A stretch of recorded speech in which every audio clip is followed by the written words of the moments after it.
J'affirme ici que le président Étienne Tshisekedi a bel et bien laissé une lettre avant son voyage pour la Belgique. Il m'a confié cette lettre en présence de monsieur l'abbé Théo Tshilumba. Cette lettre présente le nom du Premier ministre et nous l'avons remise le 19 janvier 2017 en main propre de Monseigneur Outembi, président de la Cinco. Ces propos ne sont pas miens. Ils sont de Pierre Lumbi, le président du G7, l'a révélé à la presse ce jeudi pour, dit-il, rétablir la vérité sur cette question. Suivez à ce sujet Pierre Lumbi au micro d'Élisée Odia. J'affirme ici, devant la presse, que le président Tshisekedi a bel et bien laissé une lettre avant son voyage pour la Belgique. Lettre signée de sa propre main, dont nous avions parlé auparavant avec lui du contenu. Il m'a confié cette lettre en présence de M. l'abbé Théo Tshilumba, son secrétaire particulier, qui est prêt à en apporter le témoignage. Cette lettre présente le nom du Premier ministre désigné par toutes les composantes du rassemblement, était à transmettre à qui des droits via la Cinco. Nous l'avons remise le 17 janvier 2017 en main propre à Monseigneur Outembi, président de la Cinco, de confidentialité jusqu'à ce que cette lettre parvienne au destinataire. Vous comprendrez donc, mesdames et messieurs, pourquoi je ne pouvais pas faire cette déclaration jusqu'il y a quelques jours. La vérité étant rétablie, il ne reste plus que la nomination du Premier ministre, ainsi présentée par le Rassemblement, et que tout le monde se mette au travail pour la signature de l'arrangement particulier. Et puis pour confirmer ces révélations de Pierre Lumbi, il va joindre au cours d'un point de presse l'abbé Théo Tshilumba depuis Bruxelles, où il se trouve. C'est lui qui était le directeur de cabinet de feu Étienne Tshisekedi, va alors renchérir avec d'autres détails. Suivez le propos de M. l'abbé Théo Tshilumba. Je le président, je confirme que la lettre a été déposée à la Cinco. La lettre est remise à Monseigneur Marcel Outembi, en présence de M. l'abbé Cholet, et vous-même m'avez accompagné comme témoin. J'ai remis la lettre en votre présence à Monseigneur Marcel. Il a pris connaissance de la lettre. Et il a passé aussitôt après à M. l'abbé Cholet, qui a pris aussi connaissance de la lettre. Comme la lettre avait un cachet confidentiel, Monseigneur a gardé la lettre. Je me rappelle que la lettre était écrite le 12 septembre, avec ce numéro de référence 03. Par RFP4, par PR, par 2017. Elle a été déposée à 17h18. Proposition des 3 candidats premiers ministres tels que souhaités par la majorité présidentielle, continue à susciter de réactions, voulais-je dire, au sein de l'opinion. Les Quinois, approchés par les micros de Congo Web Télévision, s'interrogent quant à cette divergence sur un sujet qui, selon eux, paraît clair selon les accords de la Saint-Sylvestre. Alain Bianga pour le reportage. Bon nombre de Quinois rencontrés dans les rues de la capitale s'interrogent sur la divergence autour de la nomination du futur Premier ministre issu des accords de la Saint-Sylvestre. Selon certains Quinois, tout est fixé dans ces documents signés à la Cinco. L'accord dit, à son article 3, que le Premier ministre sera désigné par le rassemblement et il sera nommé par le président de la République. C'est l'accord qui le dit. Alors, il n'appartient pas à la majorité d'imposer le rassemblement qui donne la liste des 3 noms. Parce que l'accord, il faut Mikolo Oya transition pour Makamouez à la bien. Donc il faut président qui s'amotema à la. La proposition des 3 noms tels que souhaité par la majorité présidentielle ne constitue pas un blocage. C'est à l'opposition de savoir jouer le jeu, estiment d'autres. Or, en droit d'ailleurs, on dit que les conventions légalement formées tiennent lieu de droit à ceux qui les ont faites. Ce sont eux-mêmes qui avaient fait. Cet accord était fait pour harmoniser ou ramener encore l'unité au sein de notre pays. Maintenant que nous sommes devant un rapport de force, alors il faut savoir jouer le jeu. Qu'est-ce qu'on peut faire? Présenter les 3 noms de vertébrés. Comme ça, on avance. L'opinion n'est pas aussi bête que ça. C'est pas pour une primature de 7-8 mois que les ciel doit tomber sur la RDC. En dépit de cette controverse, les Congolais attendent de politique l'amélioration de leurs conditions de vie sociale pour un avenir meilleur. S'agissant de l'avenir du rassemblement, Pierre Lumbi et le G7 se veulent confiants et estiment que le pourparler actuel au sein de ce regroupement politique reflète l'expression de la démocratie en son sein. Suivez Pierre Lumbi, président du G7, au micro d'Élise Oya. C'est normal qu'il y ait un débat. C'est normal qu'il y ait même un débat houleux. C'est normal qu'il y ait même des gens qui se bousculent.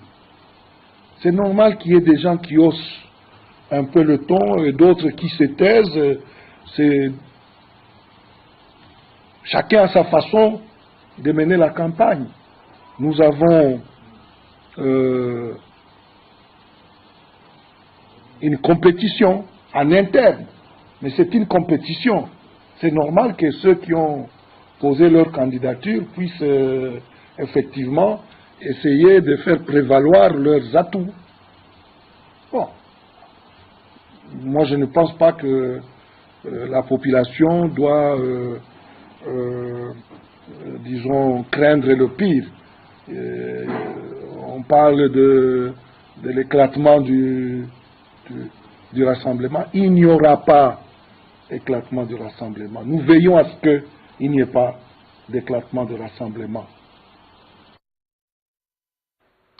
Sachez aussi que le président de la CENI a reçu en audience le gouverneur de la province du Sankuru, Corneille Nangaa, et Berthold Ulungu Lukata ont évalué ensemble les dispositifs mis en place par la centrale électorale en prévision de l'opération d'enrôlement dans cette partie de la République. Berthold Ulungu Lukata, gouverneur du Sankuru, est au micro une fois de plus d'Élise Oya. Je suis venu échanger avec le président, lui dire que nous avons réceptionné les kits. Maintenant, quelle est la suite, le chronogramme? Il a promis qu'il va descendre au Sankuru, comme il a fait partout ailleurs, même si nous sommes très enclavés. Il va venir. Nous serons prévenus suffisamment tôt pour qu'il puisse visiter les différents sites inscrits à son programme. Grande difficulté parce que la province ne dispose que d'un véhicule et d'un camion, donc le déplacement de notre CEP, s'il doit intervenir à près de 1000 km qui sépare notre chef-lieu à l'extrême nord, Linga-Pango par exemple, c'est à peu près 1000 km. Comment le ferait-il? Le président a promis de se pencher sur ce problème-là. Et donc, nous sommes très contents de la réponse que le président nous a donnée. Ça nous a beaucoup rassurés parce que nous avions beaucoup d'inquiétudes. Les kits sont déjà là. Je souhaite vraiment que nos frères et sœurs du Sankuru s'enrôlent massivement. Où il est là, enrôlement. Nous voulons vraiment que les gens au Sankuru viennent massivement s'enrôler pour que la terre de nationalisme ait un mot à dire à l'échiquier national. Et puis la problématique des faux billets de 5 000, 10 000 et 20 000 francs congolais fait couler encre et salive au sein de la population. Les vendeurs refusent catégoriquement ces coupures sur le marché. Conséquence, il y a tiraillement entre les acheteurs et les commerçants, incapables de distinguer le vrai et les faux billets. Un constat réalisé au centre-ville, précisément sur l'avenue du commerce. Images et commentaires. L'affaire est presque sur toutes les lèvres dans toutes les municipalités de la capitale. Zizanie, tiraillement, refus, voilà quelques spectacles auxquels assistent les détenteurs de grosses coupures, notamment de 5 000, 10 000 et 20 000 francs congolais lorsqu'ils se présentent dans différents points de vente de Kinshasa. À la base de ces situations, l'Equino parle de l'injection de faux billets depuis quelques jours sur le marché. Les personnes ayant ces coupures éprouvent d'énormes difficultés pour se procurer des produits de première nécessité, situation qui entraîne des discussions terribles entre acheteurs et vendeurs. À titre illustratif, ces femmes trouvées sur place se disputent vivement quant à ceux.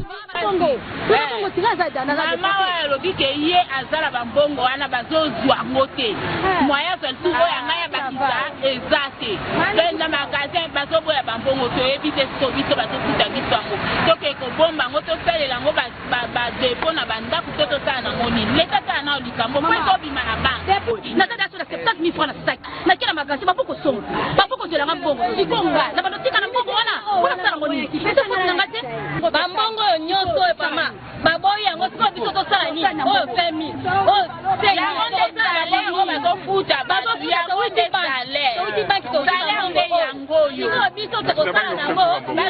Bien que ces personnes disent n'avoir touché que ces billets de 5 000, 10 000 et 20 000 francs congolais comme leur salaire mensuel à la banque, les vendeuses restent sceptiques. Elles appellent l'État congolais à prendre urgemment des mesures qui s'imposent. Bonjour.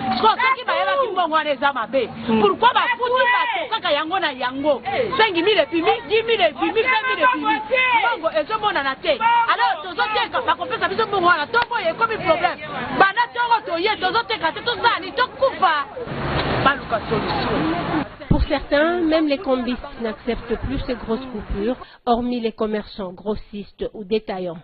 Toutefois, la Banque centrale du Congo invite la population à utiliser et accepter les coupures de 5 000, 10 000 et 20 000 francs congolais dans les transactions conformément à la réglementation d'échange.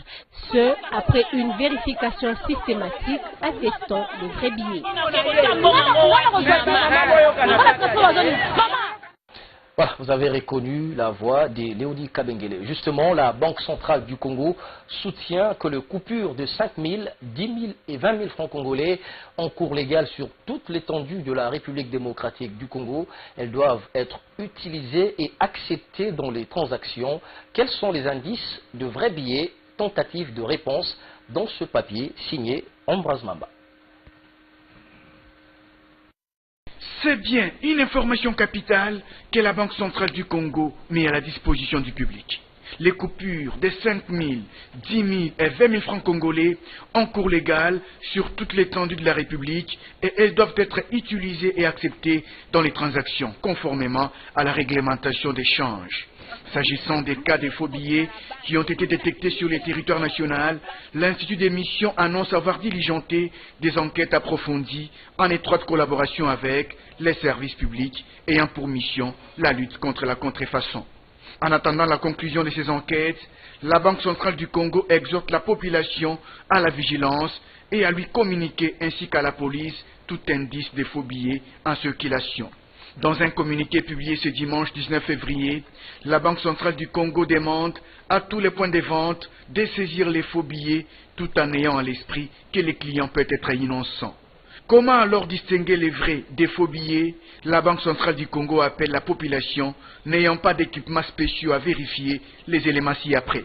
Pour se convaincre que le billet est vrai, il faut s'assurer que le numéro commence par la lettre R pour les billets de 5 000 francs, la lettre S pour celui de 10 000 francs et la lettre T pour la coupure de 20 000 francs congolais.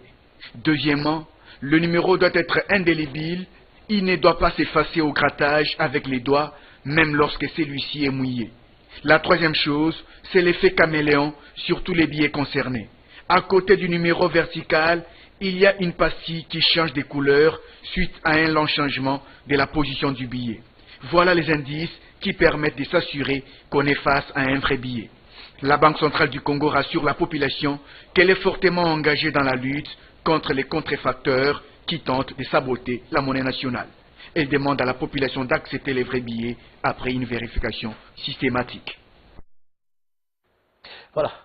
Vous le savez certainement, 17 février 2017, ça fait exactement 5 ans depuis l'installation à l'Assemblée nationale des députés élus. Les Kinois interrogés à ce sujet estiment que le bilan de cette législature est largement négatif. Selon eux, les différentes lois votées n'ont pas eu d'impact visible. Ils sont au micro d'Alain Bianga. Quelques Kinois interrogés dans les rues de la capitale estiment que les 5 cas de députés nationaux dans cette législature n'ont pas produit de résultats palpables. Pour eux, le bilan reste négatif.